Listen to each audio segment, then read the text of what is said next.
আসসালামু আলাইকুম সবাইকে। আমি আশিক এবং আমাদের সাথে আছে শাওন ভাই। শাওন ভাই, আজকে তো শ্রীলঙ্কা এবং পাকিস্তান ম্যাচ। তো শক্তিমত্তার দিক থেকে কোন দল এগিয়ে আছে বলে আপনি মনে করেন, বা কোন দল জিততে পারে আজকে? আহ, দেখুন আসলে আহ, শ্রীলঙ্কা এবং পাকিস্তান দুইটাই আমাদের এশিয়ার দুই পরাশক্তি। নিজেদের দিনে তারা যে কোনো সময় তাদের ম্যাচ রেজাল্ট তাদের দিকে করে নিতে পারে এবং এই ধরনের কিছু ভালো প্লেয়ারও তাদের আছে। তবে অ্যাট দ্য মেন টাইম মানে এই সময়টাতে অনেকটাই আমি শ্রীলঙ্কাকে একটু আগিয়ে রাখবো, কারণ হচ্ছে কি শ্রীলঙ্কার যে batting line up, allrounder, in fact bowling, spin combined, এই যে টোটাল একটা ম্যানুফ্যাকচার যে একটা তৈরি হয়েছে দলের, সেখান থেকে শ্রীলঙ্কা অনেকটাই আগিয়ে থাকবে পাকিস্তানের সাথে।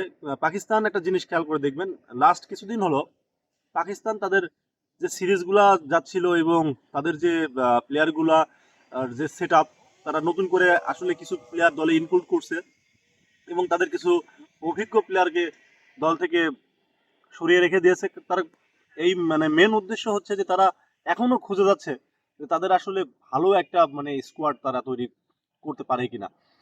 এই এশিয়া কাপেও তারা সেই ধরনের মন মানসিকতাই নিয়েই বোধহয় খেলতে এসেছে, কারণ তারা অলরেডি কিছু ম্যাচ খুবই খারাপভাবে হেরে গেছে।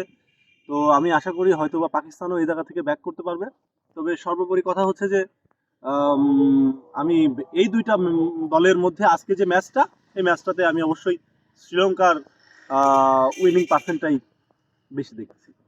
আর ভাইয়া, বাবর আর রিজন না থাকার কারণে কি পাকিস্তানের এমন পরিস্থিতি বলে আপনি মনে করেন? দেখুন, পাকিস্তান যে ধরনের টিম এবং তারা যে ধরনের ক্রিকেট খেলে আসে বা আসতেছে, আমরা কিন্তু এই টিমটা সম্পর্কে অনেক ভালো করেই দেখছি। লাস্ট কিছু ইয়ার্সের কথা যদি বলা হয়, শেষ কিছু বছরে পাকিস্তান দলের এই বাবর আজম এবং মোহাম্মদ রিজওয়ান, এই দুইজনই ছিল কিন্তু পাকিস্তানের প্রাণভোমরা। এই দুজনকে দল থেকে সরিয়ে রাখা মানে প্রাণভোমরাকে সরিয়ে রাখা। এখন যে বিষয়টা দাঁড়াচ্ছে, তাদের যে এই যে দুইটা জায়গা, বাবর আজম এবং মোহাম্মদ রিজওয়ানের যে জায়গা, সেই জায়গাতে তাদের দুইজনের মতো রিপ্লেসমেন্ট কি আদৌ পাকিস্তান খুঁজে পেয়েছে? আপনার কি মনে হয়? আমার তো মনে হয় না যে তারা এখনো বাবর এবং রিজওয়ানের বিকল্প কাউকে খুঁজে পেয়েছে, যে তারা দুইজন এখন তাদের যে দুজনের যে প্ল্যাটফর্ম সেই জায়গায় এসে ইনক্লুড হয়েছে। এবং এই যে পাকিস্তানের এই যে সার্চিং করার যে একটা অভ্যাস, পাকিস্তান কিন্তু এই যে একটা এত বড় একটা স্টেজে তারা খেলতে আসছে, এখনো তারা স্টিল সার্চ করে যাচ্ছে যে তাদের সেরা একাদশ কি হবে।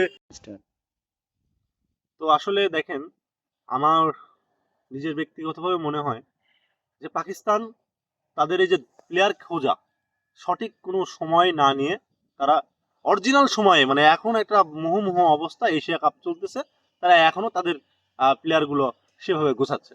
তো এইরকম ভাবে যদি তারা খামখেয়ালি করে, তাহলে তাদের ম্যাচের রেজাল্ট কিন্তু খুব ভালো কিছু বয়ে আনবে না, আমার এটাই মনে হয়।